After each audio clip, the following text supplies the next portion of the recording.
Pemirsa PT CM Resto Indonesia Tbk atau emiten dengan kode saham ENAK berencana untuk melaksanakan aksi pembelian kembali atau buyback saham dengan periode pelaksanaan mulai 13 Agustus 2025 hingga 7 November 2025. Ya, untuk mendukung rencana tersebut, Perseroan telah menyiapkan alokasi dana sebanyak-banyaknya 7 miliar rupiah. Direktur PT CM Resto Indonesia Tbk Christopher Supit mengatakan perkiraan jumlah saham dalam aksi buyback yakni sebanyak-banyaknya 0,46% dari total saham yang telah dikeluarkan oleh Perseroan.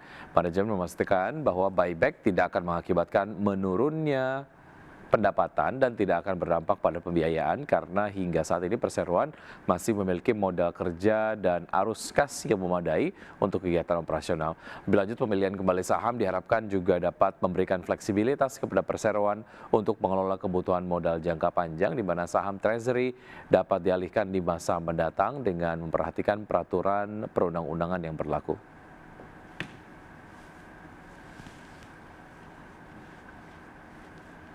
Marketbas pemirsa PT AKR Korporindo Tbk atau AKRA membidik pertumbuhan laba di kisaran 10 hingga 17% hingga akhir tahun 2025. Ya, keyakinan ini juga ditopang dari perolehan kinerja yang apik selama semester 1 tahun 2025. PT AKR Korporindo Tbk atau AKRA membidik pertumbuhan laba di kisaran 10 hingga 17% hingga akhir tahun 2025. Keyakinan ini juga ditopang dari perolehan kinerja yang positif selama semester 1 2025. Tercatat per Juni lalu, AKRA meraup laba bersih sebesar 1,32 triliun rupiah. Hasilnya naik 22,52% secara tahunan dari perolehan laba bersih periode yang sama tahun lalu sebesar 1,08 triliun rupiah. Secara bersamaan, pendapatan AKRA dari kontrak dengan pelanggan pun meningkat 14,88% year on year sebesar 21,26 triliun rupiah dari 18,51 triliun rupiah.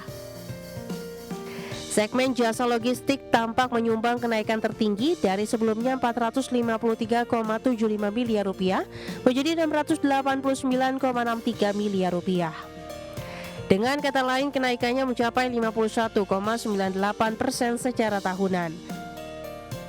Segmen tanah kawasan industri dan lainnya yang meliputi penjualan tanah kawasan industri serta listrik dan utilitas lainnya mengikuti dengan kenaikan 45,38% year on year dari 583,69 miliar rupiah ke 848,6 miliar rupiah.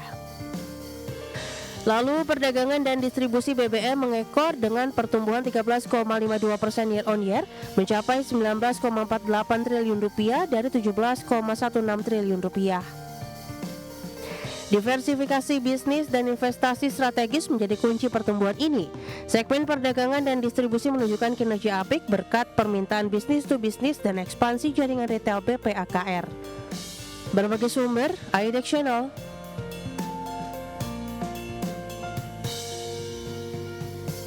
PT Indah Kiat Pulp and Paper Tbk atau INKP akan melunasi obligasi dan sukuk.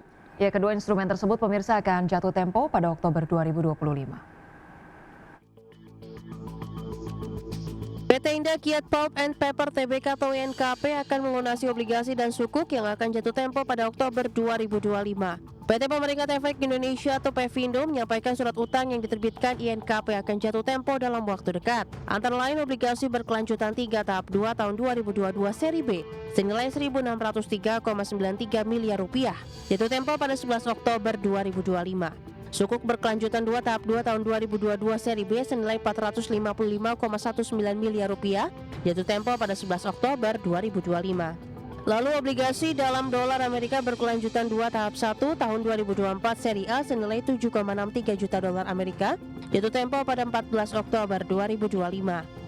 Sebelumnya pada 5 Agustus 2025 lalu, Perseroan juga telah melakukan pelunasan pokok obligasi berkelanjutan 3 Indah Kiat Pulp and Paper tahap 1 tahun 2022 seri B sejumlah 1,67 triliun rupiah dan sukuk mudharabah berkelanjutan 2 Indah Kiat Pulp and Paper tahap 1 tahun 2022 dari B senilai 401,43 miliar rupiah.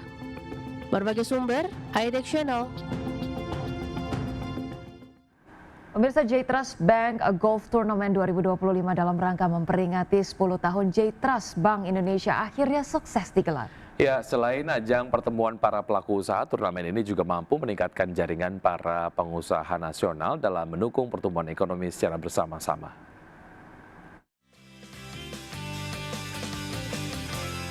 J Trust Golf Tournament 2025 yang diikuti 110 peserta yang mayoritas nasabah J Trust Bank ini diakui bukan hanya sekedar turnamen tahunan belaka.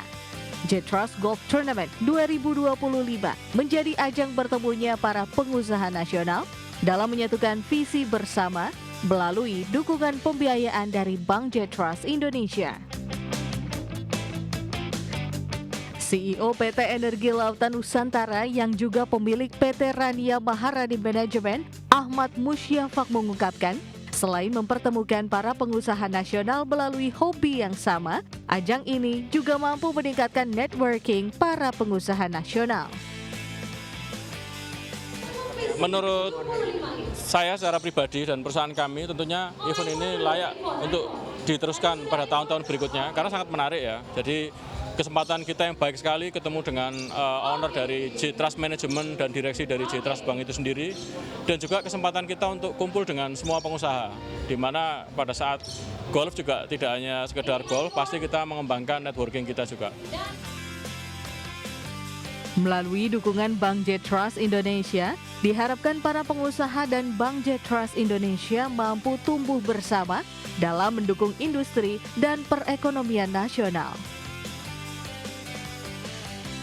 Dari Bogor, Jawa Barat, Ade Firmansyah, IDX Channel. Pemirsa, Presiden Amerika Serikat Donald Trump memperpanjang gencatan dagang dengan China selama dengan 90 hari hingga pertengahan November mendatang. Meski menunda pemberlakuan tarif, Trump tetap mengirim sinyal tekanan baru ke Beijing melalui unggahan di media sosial yang mendesak China untuk segera melipat gandakan pembelian kedelai dari Amerika Serikat.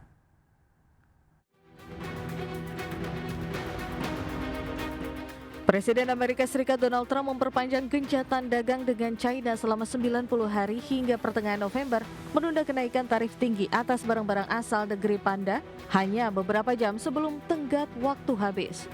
Seorang pejabat Gedung Putih mengatakan bahwa keputusan tersebut merupakan hasil yang sudah diperkirakan dari putaran terbaru pembicaraan antara negosiator perdagangan Amerika Serikat dan China yang berlangsung di Stockholm pada akhir Juli. Tanpa perpanjangan ini, tarif Amerika Serikat terhadap China akan kembali melonjak ke level April lalu saat perang tarif kedua negara memanas. Pada periode itu, Amerika Serikat memberlakukan tarif umum 145% terhadap impor China, sementara Beijing membalas dengan bea masuk 125% atas barang-barang dari negeri Paman Sam. Ketegangan mereda pada Mei setelah negosiator dari kedua negara bertemu untuk pertama kalinya di Jeneva.